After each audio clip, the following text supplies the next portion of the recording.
Hello and welcome to the new video tutorials of Hotspot Biology with Tahir Aman के साथ। आज हम पढ़ने वाले हैं the one of the very very important topics and one of the NEET prospective important topics that is about the fetal membranes.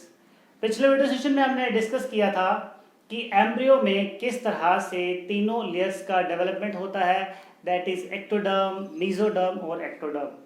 आज के video session में हम डिस्कस करेंगे कि जब एम्ब्रियो में उन तीनों लेयर्स का डेवलपमेंट हो जाता है और एम्ब्रियो आहिस्ता आहिस्ता डेवलप होना शुरू होता है, वो भी हम डेवलपमेंटल स्टेजेस आपसे डिस्कस करेंगे कि कौन से मंथ में कौन कौन सा ऑर्गन डेवलप करता है। उसी के दौरान जब थोड़ा बहुत उसमें ऑर्गेनोजेनेसिस हो गया होता है, जो हम इसके बाद डिस्कस करेंगे, वहाँ पे फीटस के अराउंड प्रोटेक्टिव मेम्ब्रेन्स का डेवलपमेंट हो जाता है। उन्हीं प्रोटेक्टिव मेम्ब्रेन्स के डेवलपमेंट में उनके क्या क्या फंक्शंस होते हैं, कौन कौन सी वो टाइप्स होती है, उसी के बारे में आज हम डिस्कस करने वाले हैं। कॉपी पेन निकाल लीजिए और रेडी हो जाइए आज के important very very interesting video sessions के साथ। राइट, तो ये डायग्राम हमने पहले से बना के रखा है यहाँ पे, जिसमें हम फीटल मेम्ब्रेन्स के बारे में आज डिस्कस करेंगे। अगर मैं फीटल मेम्ब्रेन्स की बात करूं तो चार इंपॉर्टेंट मेम्ब्रेन्स होती हैं जो फीटस को सराउंड करती हैं, और वो चार कौन कौन सी हैं? The first is the yolk sac, सबसे पहला आएगा यॉर्क सैक, उसके बाद आएगी एम्नियन, उसके बाद आएगी कॉरियन, और फोर्थ मेम्ब्रेन होती है हमारे पास एलेंटॉइड्स। फोर्थ मेम्ब्रेन होता है हमारे पास एलेंटॉइड्स, राइट। सॉरी। यही चार मेम्ब्रेन्स हम आज डिस्कस करने वाले हैं कि कहाँ कहाँ पे ये प्लेस्ड होती हैं और क्या क्या इनके फंक्शंस रहते हैं, राइट। तो सबसे पहले बात यह है कि हमें इन फीटल मेम्ब्रेन्स की ज़रूरत क्या है। बहुत सिंपल सी बात है कि मेम्ब्रेन का वहाँ पे एक ही सबसे इम्पोर्टेंट फंक्शन होगा कि फीटस का प्रोटेक्शन करना। अलग अलग तरीके से किस तरह से वो उसको प्रोटेक्ट करते हैं। अब वो जो प्रोटेक्शन का काम है वो फिजियोलॉजिकल रोल हो सकता है, वो मेटाबॉलिक रोल हो सकता है, वो किसी मैकेनिकल डेंजर को अवॉइड करने के लिए रोल हो सकता है। ऑल इन ऑल अगर मैं बोलूँ तो काम है इनका प्रोटेक्शन। सबसे पहले जो लेयर डेवलप होती है that is the yolk sac layer. Basically जो यॉर्क सैक का लेयर होता है, जब हमने मेसोडर्म का डेवलपमेंट देखा था तो उस समय जो यॉर्क सैक होता है ये एम्ब्रियो के ऊपर की साइड होता है यॉर्क सैक। लेकिन जब ये अच्छे से थोड़ा फीटस में ये डेवलप हो जाता है, जब उसमें थोड़े से फोर लिम्स का डेवलपमेंट हो जाता है, थोड़ा ब्रेन का डेवलपमेंट हो जाता है, हार्ट का थोड़ा सा डेवलपमेंट हो जाता है, उस समय क्या होता है कि जो ये यॉर्क सैक है ये और ज़्यादा कम हो जाता है। जिस तरह से हमने आपको बताया था कि जो प्राइमरी यॉर्क सैक रहता था वो काफ़ी बड़ी कैविटी होती थी, फिर वो सेकेंडरी यॉर्क सैक में कन्वर्ट होता था जो उससे भी छोटी कैविटी होती थी, जब उसके बाहर एक्स्ट्रा एम्ब्रियोनिक मेम्ब्रेन आ जाती थी। बेसिकली बहुत सारे बच्चों को ये कन्फ्यूजन रहता है कि जो ये यॉर्क सैक है इसके अंदर यॉर्क होता है। जी नहीं, इसके अंदर किसी भी तरह का यॉर्क नहीं होता है। यॉर्क सैक के अंदर बेसिकली क्या पाया जाता है? एक फ्लूइड पाया जाता है। क्या पाया जाता है? It consist of simply fluid, और जो ये फ्लूइड है ये बाद में खत्म हो जाता है। इसलिए जो यॉर्क सैक है it is a vestigial organ. ये क्या होता है? इसमें वेस्टिजियल ऑर्गन होता है। और इसका अगर मैं फंक्शन की बात करूं, यॉर्क सैक के फंक्शन की बात करूं, जो यॉर्क सैक होता है ये एम्ब्रियो डेवलपमेंट के 6 हफ्तों तक, क्या कहा हमने? 6 हफ्तों तक ये ब्लड सेल फॉर्मेशन करता है। किसमें? ये जो डेवलपिंग फीटस होता है 6 हफ्ते के बाद जो यॉर्क सैक होता है बेसिकली ये डिग्रेड हो जाता है। और देखिए जो यॉर्क सैक है ये एमनियोटिक कैविटी के बाहर वाली साइड होता है, और बेसिकली ये एम्ब्रियो के रीजन से ही निकलता है। इसका जो स्टॉक रहता है, देखिए जो स्टॉक है ये गट रीजन से कनेक्टेड रहते हैं, right. This is basically the function of yolk sac. और 6 हफ्ते के बाद ये श्रिंक होना शुरू हो जाता है और अल्टीमेटली ये पूरा का पूरा क्या हो जाता है, developing in fully developed organism ये पूरी तरह से डिसअपियर हो जाता है, राइट। अब यॉर्क साइट के बाद जो हमारे पास अगली लेयर आएगी, ये जो रेडिश कलर का आपको लेयर दिख रहा है, this layer is known as amnion. तो एमनियन बहुत ही सिंपल है। एमनियन की लेयर किससे बनती है, पिछला अगर वीडियो सेशन आपने देखा होगा तो जो एमनियोटिक सेल्स थे, एमनियोजेनिक सेल्स थे, उन्हीं से ही एमनियन लेयर का डेवलपमेंट होता है। और जो एमनियोनिक लेयर है ये अपने आप को बढ़ाती रहती है जैसे फीटस का डेवलपमेंट होता रहता है।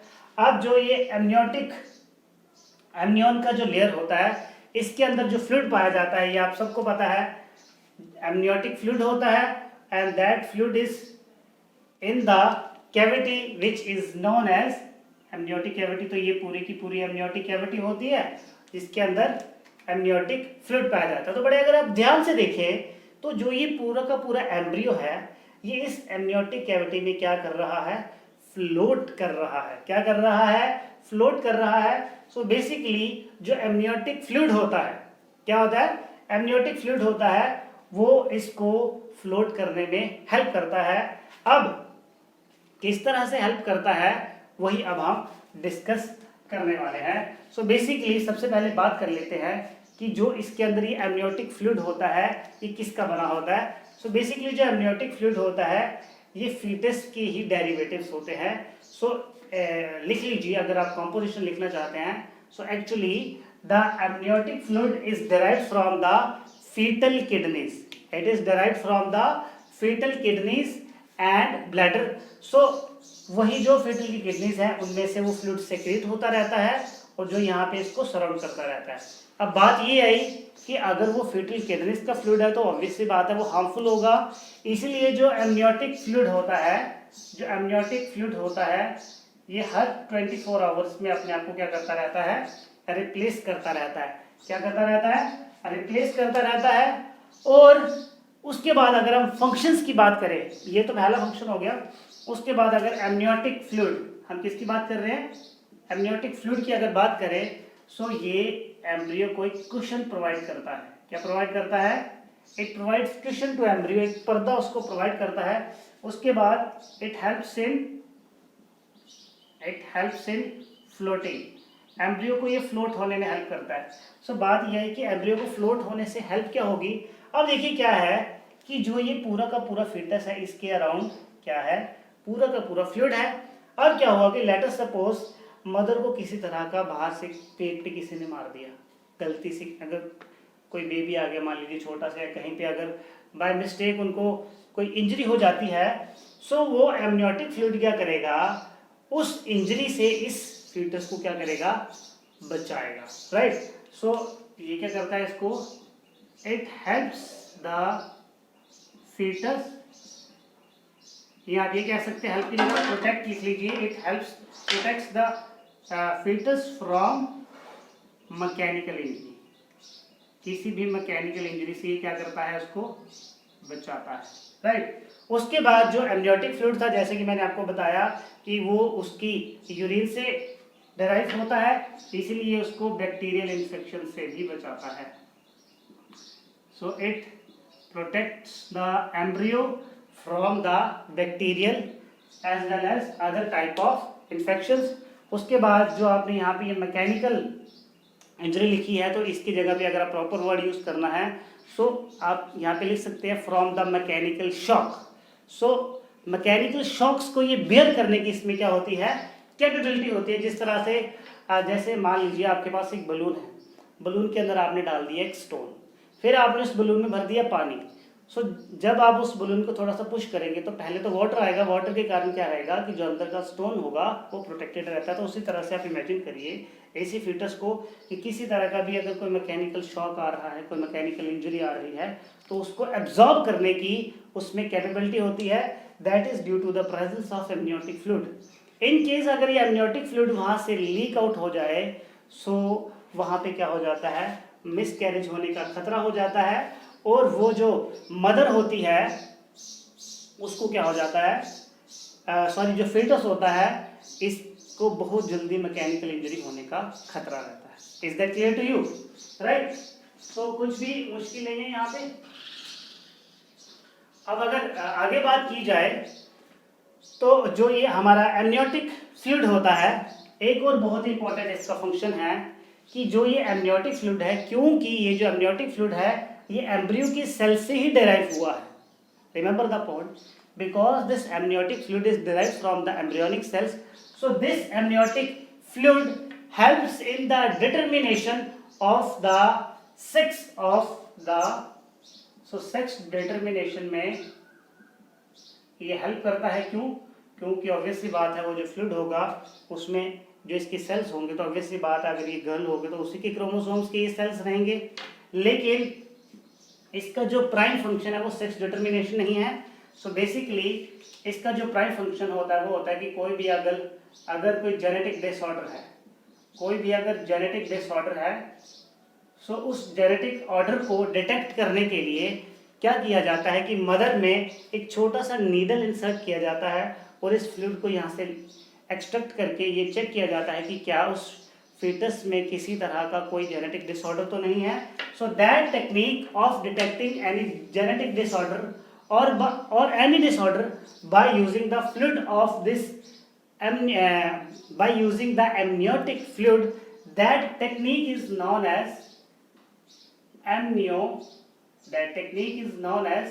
amniocentesis। क्या कहा जाता है उसे? एमनियोसेंटेसिस उसे कहा जाता है, लेकिन बहुत सारे लोग इसको मिसयूज करते हैं for the sex determination. So NEET में ये बहुत बार क्वेश्चन आया है, सो उधर कहीं गलती से आप सेक्स डिटर्मिनेशन को टिक मत करें। अगर इलीगल तरीके से आता है तो आप वहाँ पे ये लिख सकते हैं जरूर, राइट। चलिए अब 2 मेम्ब्रेन्स हो गई, अब हम डिस्कस करते हैं तीसरी मेम्ब्रेन के बारे में जो एमनियोन के बाहर है। सो एम्ब्रियोन के बाहर जो नेक्स्ट मेम्ब्रेन होता है that is known as chorion. हाँ, एक चीज और मैं बताना भूल गया आपको कि जो ये एमनियोन रहता है, एमनियोन की जो लेयर होती है इसके अंदर वाली साइड ट्रोफोब्लास्ट की लेयर होती है, और इसके जो बाहर वाली साइड होता है, इसके बाहर वाली साइड आउटसाइड मेसोडर्म का लेयर रहता है, राइट। बाहर वाली साइड मेसोडर्म का लेयर रहता है। सो ये भी आप पॉइंट याद रख लें। अब बात करते हैं the next layer that is the chorion. तो इसको मैं बता देता हूँ यहाँ से। बात करते हैं कोरियोन की। सो जैसे कि मैंने आपको बताया कि जो एमनियोन है इसके अंदर वाली साइड ट्रोफोब्लास्ट सेल्स होते हैं और बाहर वाली साइड मेसोडर्म के सेल्स होते हैं। अब कोरियोन में एग्जैक्ट रिवर्स होता है। सो कोरियोन में क्या होता है, अंदर वाली साइड मेसोडर्मल सेल्स होते हैं और बाहर वाली साइड ट्रोफोब्लास्टिक सेल्स होते हैं। सो अगेन कोरियोन जो है ये भी एक प्रोटेक्टिव लेयर होती है, और ये भी क्या करती है, हमारा जो फीटस रहता है उसको क्या करती है, प्रोटेक्ट करती है। सो अब अगर बात की जाए फ्लूइड की, तो कोरियोन में किसी तरह का कोई भी फ्लूइड नहीं पाया जाता है। सो अगर हम बात करें कि इसका फंक्शन क्या है बेसिकली कोरियोन का, सो कोरियोन भी बेसिकली क्या कर रही है, कोरियोन भी क्या करती है बेसिकली, ये भी प्रोटेक्ट करती है एम्ब्रियो को। ये भी एम्ब्रियो को क्या करती है, एम्ब्रियो को प्रोटेक्ट करती है, and it helps in the formation of placenta. Remember the point. So placenta का जो बनने की शुरुआत होती है वो कोरियोन से ही होती है, जो हमने यहाँ पे शो भी किया हुआ है। प्लेसेंटा को हम बाद में डेफिनेटली डिस्कस करेंगे। सो यही काम होता है कोरियोन का।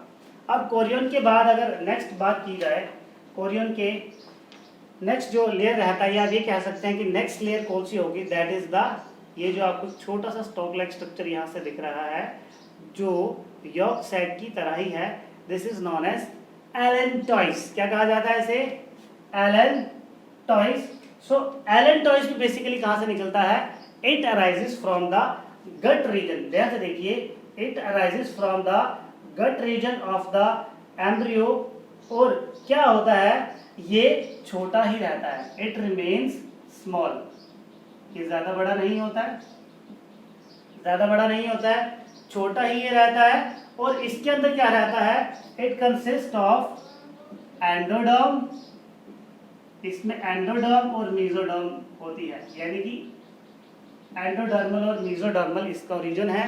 पहली जो 2 लेयर्स थी उसमें ट्रोफोब्लास्ट और मेसोडर्म रहता था, लेकिन जो ये अपना एलेंटॉइस होता है एंडोडर्म और मेसोडर्म रहता है। अब अगर बात की जाए फंक्शन ऑफ एलेंटॉइस, एलेंटॉइस का फंक्शन क्या है, तो फंक्शन आप अपनी कॉपी में लिख सकते हैं। फंक्शन मैं यहाँ पे लिख देता हूँ, यहाँ पे डिस्कस कर लेते हैं। अगर फंक्शंस की बात की जाए, what is the functions of allantois की हम बात कर रहे हैं। सबसे जो पहला फंक्शन है, it collects liquid from embryo. So embryo से जितना भी लिक्विड वेस्ट होता है, actually it is liquid waste, जितना भी लिक्विड वेस्ट होगा एम्ब्रियो का, वो सारा का सारा ये एलेंटॉइस कलेक्ट करता है। और जितनी भी एक्सचेंज ऑफ गैसेस जो होंगी एम्ब्रियो में, जितनी भी एक्सचेंज ऑफ गैसेस होंगी, वो सारा का सारा काम कौन करेगा, ये एलेंटॉइस करेगा। So that's why it is also one of the very very important layer of the embryo. अब ये तो हमने बात की 4 प्राइम लेयर्स की। अब हमने देखा कि एक लेयर हमने यहाँ पे और ड्रॉ किया है, जो ये वाला लेयर है, it is actually above the layer of chorion. So जो ये बेसिकली एडिशनल लेयर यहाँ पे बनी हुई है, this is known as decidua capsularis. तो अब आप ये सोच रहे होंगे कि what is this decidua capsularis. So basically decidua किसको कहा जाता है, द मॉडिफाइड एंडोमेट्रियम। सो क्या हो रहा है कि एम्ब्रियो का डेवलपमेंट हो रहा है। सो एम्ब्रियो के डेवलपमेंट में क्या हो रहा है, जब एम्ब्रियो का डेवलपमेंट हो रहा होता है, सो क्योंकि जो इम्प्लांटेशन का प्रोसेस है वो एंडोमेट्रियम में होता है। सो ड्यूरिंग दैट डेवलपमेंट, जब ये फीटल मेम्ब्रेन्स डेवलप कर रही होती हैं, सो एंडोमेट्रियम की जो लेयर होती है अच्छे से मॉडिफाई होती है, अच्छे से स्वेलअप होती है, बड़े अच्छे से इसका डेवलपमेंट होता है। डेवलपमेंट किस लिए होता है, ताकि एम्ब्रियो का अच्छे से नरिशमेंट हो। सो उस समय एंडोमेट्रियम अपने आप को क्या करती है, मॉडिफाई करती है। That is known as decidua capsularis. एक और इम्पॉर्टेंट पॉइंट मैं आपको बता दूं यहाँ पे, कि जो यूट्रस रहता है, तो यूट्रस का जो कैविटी होता है, जब एक वुमेन प्रेग्नेंट होती है, प्रेग्नेंट होने के बाद आफ्टर द 9 मंथ्स, वो जो यूट्रस होता है, it can increase its size up to 500 times. 500 times उसका साइज वहां से इंक्रीज होता है, right.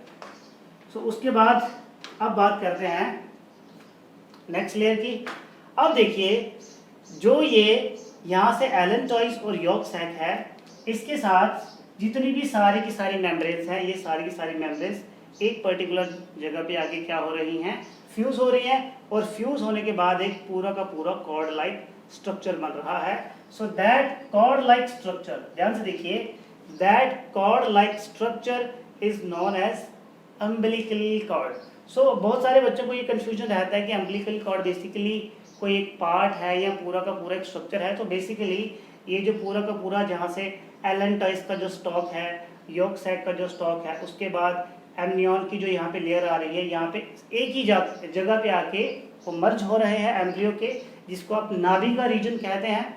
So that particular point where all these membranes are attached, that stalk like structure is known as umbilical cord. क्या कहा जाता है उसे, अम्बिलिकल कॉर्ड। और जो ये अम्बिलिकल कॉर्ड होता है, बड़े ध्यान से समझिएगा, इसमें एक वेन और 2 आर्टरीज होती हैं। क्या होता है, एक वेन और 2 आर्टरीज होती हैं। So what is the function, जो वेन होता है ये ऑक्सीजनेटेड ब्लड को मदर से फीटस तक लेके आती है, और जो आर्टरीज होती हैं ये डीऑक्सीजनेटेड ब्लड को फीटस से मदर के पास लेके जाती हैं to purify that. Okay, so that whole structure is known as umbilical cord. अब जो ये अम्बिलिकल कॉर्ड रहता है, बड़े ध्यान से देखिए, जो ये अम्बिलिकल कॉर्ड रहता है, इट इज अटैच्ड। सो ये पूरा का पूरा जो स्ट्रक्चर रहता है, देखिए, it is attached to a flat like structure. आपको यहाँ पे एक फ्लैट स्ट्रक्चर दिख रहा होगा। So this flat structure is known as placenta. क्या कहा जाता है इसे, प्लेसेंटा। यहाँ पे हमने देखिए कुछ रेड कलर के यहाँ पे स्ट्रक्चर्स आपको शो किए हैं। So these red colour structures are basically the placental villi. So placental villi क्या करते हैं, प्लेसेंटा के विलाई क्या करेंगे कि प्लेसेंटा को ये जो एम्ब्रियोनिक लेयर्स होगी इसके साथ फर्मली ग्रिप या फर्मली अटैच होने में क्या करती हैं, हेल्प करती हैं। सो प्लेसेंटल विलाई का काम क्या है, यहाँ पे एक स्ट्रॉन्ग ग्रिप बनाना और उन्हीं प्लेसेंटल विलाई के साथ ऊपर जुड़ा होता है एक flat. So placenta is basically a, placenta means flat cake. So it is basically a flat structure जो इस एम्ब्रियो के साथ जुड़ा रहता है through this umbilical cord, right. तो प्लेसेंटा के फंक्शंस हम डेफिनेटली यहाँ पे डिस्कस करते हैं। सो कंफ्यूज बिल्कुल नहीं होना। तो देखिए किस तरह से एक ब्यूटीफुलनेस यहाँ पे क्रिएट हो रहा है, किस तरह से मदर के पूरी की पूरी बॉडी में इस छोटे से फीटस को एक छोटी सी पाइप के थ्रू, बेसिकली अम्बिलिकल कॉर्ड के थ्रू पूरा का पूरा न्यूट्रिशन जा रहा है, किस तरह से मटेरियल्स का वहाँ पे एक्सचेंज हो रहा है। लेकिन अब सोचने की बात यह है कि जब पूरा का पूरा यहाँ पे मटेरियल एक्सचेंज हो रहा है, सो याद करिए अगर मदर को मान लीजिए एड्स जैसी कोई बीमारी है तो ऑब्वियस सी बात है कि अगर मदर का जो ब्लड है बेबी के ब्लड के साथ मिक्स हो गया तो वो जो बीमारी है वो बेबी को भी हो सकती है। सो वो किस तरह से जो ब्लड है दोनों का सेपरेटेड रहता है, किस तरह से ब्लड, मदर्स ब्लड और जो फीटस ब्लड है उनके बीच में हमें बैरियर जनरेट करना है, वो किस तरह से जनरेट हो रहा है, वही जो बैरियर जनरेट करने का काम करता है वो करती है प्लेसेंटा। तो अब मैं यहाँ पे लिखता हूँ प्लेसेंटा के फंक्शंस। आई होप आपको समझ में आ रहा होगा। बहुत ही इजी टॉपिक है, कुछ भी इसमें ज़्यादा मुश्किल नहीं है। समझ में आ रहा है तो वीडियो को साथ में लाइक कर देना है, इसी समय लाइक कर देना और कमेंट भी कर देना है कि कैसा लग रहा है आपको ये पढ़ के, ठीक है। सो अब मैं बात करता हूँ functions of placenta. So placenta basically means flat cake. It means flat cake. So placenta के अगर स्ट्रक्चर की बात की जाए so it is reddish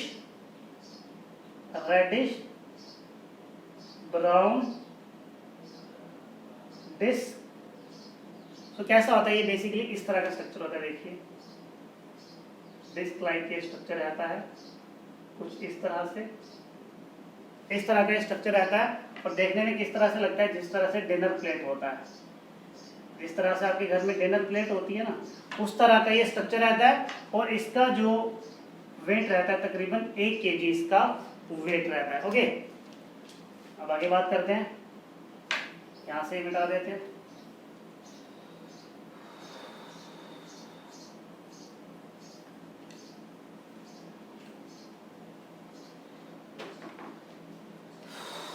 अब it act as barrier between fetus and mother's blood। पहली बात ये है। उसके बाद जो एक्सचेंज ऑफ मटेरियल्स होते हैं, एक्सचेंज ऑफ जो मटेरियल्स होना है, exchange of materials between the mother and the baby, उसमें भी प्लेसेंटा का बहुत बड़ा रोल रहता है, राइट। और सबसे इम्पोर्टेंट पॉइंट एक्चुअली यही है इसका कि ये मदर्स और मदर और फीटस के ब्लड को क्या नहीं होने देता है, साथ में नहीं आने देता है। अब एक और बहुत ही इंपॉर्टेंट फंक्शन हम आपको यहाँ पे डिस्कस करने वाले हैं, बहुत ही इंपॉर्टेंट है। अब देखिए क्या है, अब आपको पता है कि ऑब्वियस सी बात है, अगर हम एवरेज, नॉर्मल एवरेज की बात करें वेट की, तो मान लीजिए कि मदर का वेट तकरीबन 70 किलो तो होना चाहिए, है ना, 60 to 70 kg। अब क्या है कि जो ये फीटस है, मैंने आपको बताया कि सारा का सारा जो इसका ऑपरेटिंग सिस्टम है ये किसके हाथ में है, मदर के हाथ में। तो ऑब्वियस सी बात है, अब जिस तरह से मदर की बॉडी के बीच में सारे के सारा मेटाबॉलिज्म चल रहा है, वैसा का वैसा मेटाबॉलिज्म तो इस फीटस में नहीं चल सकता है क्योंकि बॉडी छोटी है। सो उसी मेटाबॉलिज्म को कंट्रोल करने के लिए, एक कंट्रोल्ड मेटाबॉलिक एक्टिविटीज के लिए भी कौन रिस्पॉन्सिबल रहता है, प्लेसेंटा रिस्पॉन्सिबल होता है। लेकिन उसके साथ अब वो जो मेटाबॉलिक एक्टिविटीज है वो सारी की सारी कौन परफॉर्म कर रहा है, वो जो ब्लड जा रहा है यहाँ पे, क्योंकि सारी की सारी एनर्जी तो थ्रू ब्लड ही जा रही है। सो प्लेसेंटा क्या करता है, it maintains it maintains the pressure of blood. क्या करता है ये? In the foetus. सो कितने प्रेशर का ब्लड फीटस के पास जाना चाहिए? अब देखिए, जैसे हमारे में सिस्टोलिक डायस्टोलिक की अगर बात कर जाए तो वो है 80 to 120। अगर उतने ही प्रेशर का ब्लड इस फीटस के पास जाएगा, इस फीटस की क्या हो सकती है? डेथ हो सकती है। सो उसी ब्लड प्रेशर को कंट्रोल करने के लिए कि कितना ब्लड प्रेशर आगे जाना चाहिए, कौन हेल्प करता है? प्लेसेंटा का बहुत बड़ा रोल रहता है। Is that clear to you? उसके बाद अगर बात करें सो इनकम्पैटिबिलिटी, अब this is also very very important point. तो इनकम्पैटिबिलिटी क्या है? लेट अस सपोज मदर का ब्लड ग्रुप ए है, तो ये पॉसिबल नहीं है कि जो फीटस है उसका ब्लड ग्रुप भी यही होगा। क्या पता इसका जो ब्लड ग्रुप है वो ओ हो जाए। सो वो जो इनकम्पैटिबिलिटी है दोनों ब्लड ग्रुप्स में, उस इनकम्पैटिबिलिटी बैरियर को मेंटेन करने में किसका रोल होता है? प्लेसेंटा का रोल होता है। ऑल इन ऑल अगर बात की जाए सो प्लेसेंटा क्या कर रही है? पूरा का पूरा जो मेटाबॉलिज्म है इस फीटस का, वो क्या कर रही है? कंट्रोल कर रही है। राइट। अगर आज के वीडियो सेशन में आपको किसी तरह का भी कोई डाउट है तो आप हमें डेफिनेटली पूछ सकते हैं। अब प्लेसेंटा की मैं बात कर रहा था, तो प्लेसेंटा बेसिकली दो टाइप्स की रहती है। कितनी तरह की होती है? दो तरह की होती है। One is the fetal placenta and another is the maternal placenta।